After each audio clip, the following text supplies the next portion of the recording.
What's your secret that you won't tell anyone outside Reddit? Story 1. I'm jealous of the friendships my friends have with each other. I've never felt as close to them as they do with each other. And as a 40-year-old man, I would feel childish admitting this.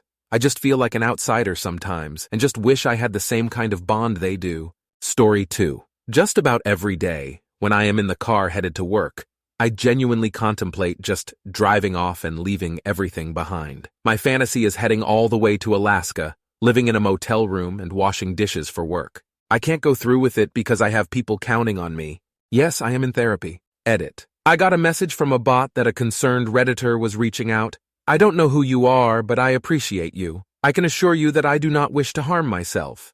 Just experiencing the call of the void. Thank you, though. You are a good person. Story 3. I think about suicide a lot. I don't have any desire to do it these days, but it's constantly in the back of my mind. I wouldn't ever admit to it offline anymore, since people have tried to get me 5,150D for it, even though I've stated that I'm not actively suicidal. Story 4. I ran in a high school track meet once using a tampon. The entire tampon. Plastic tube and all. I was so confused on how these were in popular use because wow, what a pain in the ass it was trying to keep that little extendable plastic stick from falling out. Why did people like using these things? Edit. I have deep regret about the word choice of pain in the ass in this post. Story 5. The last time I shat myself, I was 14 and walking home from the bus. I didn't even feel it coming. It was just explosive diarrhea. To make it worse, both my parents got home early, and my dad's boss was over for a visit. Nobody outside of the four of us knows. Story 6. Sometimes I get up in the morning, shower, get ready, and then get back into bed and pretend to be sleeping just so my daughter can run into our room and wake me up. She's 7. And still loves waking me up in the morning to get my day started by seeing her face first. I pray that I will never know a day that doesn't start like this. Story 7. I have told a few people, but it's limited. I am a CSA victim, and my abuser made national news twice for the video she took of us boys, not the physical abuse. Police didn't investigate properly, and when I went to make a report 30 years after the abuse, the cop at reception was a hostile, rude, aggressive man. I walked out actually crying. The cop quit his job 2 weeks into his investigation, but that cop literally broke me soul. I don't feel strong enough to open up about my abuse and how hard it's been being let down by police at every step. Story 8. I once sat in a sauna at the gym contemplating what to do in life, just in one of those moments in life where the road ahead was unclear. A man walked in who was 30+ years older than me and sat down. Just the two of us were there. I felt this strong urge to ask him his advice. What his regrets in life were, if he were in his 20s again, what would he do differently, etc. But my social anxiety and general fear of men kept me quiet. I've always regretted it. I think sometimes life puts opportunities in our path to learn and grow, and missing any of them due to something like social anxiety is such a waste. Story 9. That I was assaulted by my stepfather a couple of times when I was 10 years old. Not even my best friend knows Abbott this. I've kept this for so long. I'll be turning 25 this year. I think I've made the right choice as my brother looks up to his dad as a role model. This is the first time I'm sharing this. I'll be keeping this secret until the day I die. Not even my future husband would know Abbott this. Story 10. I don't like the name we picked for our daughter. It's a classic name that works well where we live, and with her brother's name. I don't hate it by all means, but I would have wanted a different name. I couldn't bring myself to tell my partner because it is his favorite name of all time, and he agreed to my favorite name for our son. I'm about to pop, and at times I think I have not delivered already because I am not ready to accept her name. Story 11. I was groomed and raped over the course of 6 months when I was 15/16. He was a friend of a family member, and he even took my virginity. He also took the very little self-esteem and stamina I had and left me with nothing inside of me and just my physical shell. I still regret ever getting in contact with him because I could have avoided too much. But I was a 15-year-old that thought attention from a 23-year-old would be right and good. Sometimes I still think it was my own fault because I agreed to meet up. He messed me up so bad. It's been 6 years, and I still have trouble saying no to sex when I don't feel like it. And I can sense the other person really wants it, BC. I'm afraid people are going to step over my no and just take what they want. Story 12. I read a lot. I wake up as early as 4:30 a.m. so I can read or even stay up super late. Not just because I like it a lot, but because it keeps me from thinking intrusive thoughts ever since my mother died 5 years ago from cancer. The feeling of going into another world, if only for a moment, makes me feel secure. Not sure if that's healthy, but it's better than any antidepressant I was given that made me feel like a different person. Story 13. So, I was talking to this girl on Instagram, right? She sends me nude pictures and asks me to send a picture of my dick. I take the dick picture and everything, and for some reason I decided to send the picture directly from my gallery.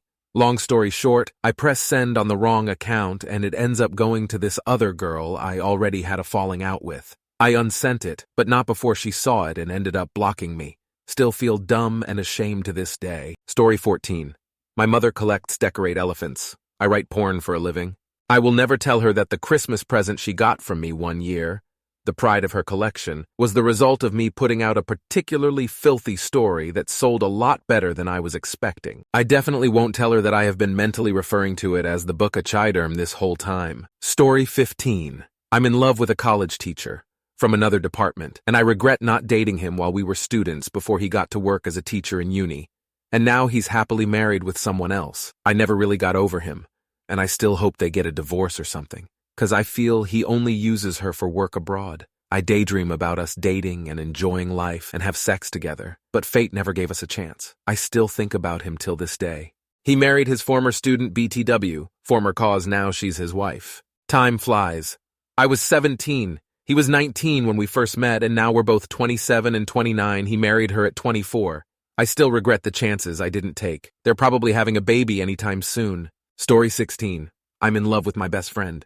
I told her 2 years ago that I wanted to take her on actual date, and she told me she just wanted to be friends. After that, it was a couple weeks of her not really talking to me, and then, unfortunately, she had an accident. The accidentally resulted in problems partially impacting both long and short-term memory. I didn't ask if she remembered our conversation, and we more or less went back to the way things were, other than her telling me the same adorable stories over and over again, multiple times a week. Story 17. I've tried to off myself several times before. I have letters hidden everywhere to my husband and my kids and my mom and siblings. I started Zoloft because of it. I had developed a panic disorder about 3 years ago, and no one would take me seriously when I would try to talk about it, other than my husband. I started Zoloft for my anxiety, but in reality I started it so I would stay alive for my husband and my children, and it's been 4 months in, and the past 2 weeks I've actually felt happy, like excited about living instead of the opposite. Story 18. I'm not happy. I think about killing myself all the time. Nobody would miss me if I died. My only worry is that I will fail at that too and end up as a vegetable. Everyone thinks I have my shit together. Everyone thinks I'm smart and I have a bright future ahead. I really don't.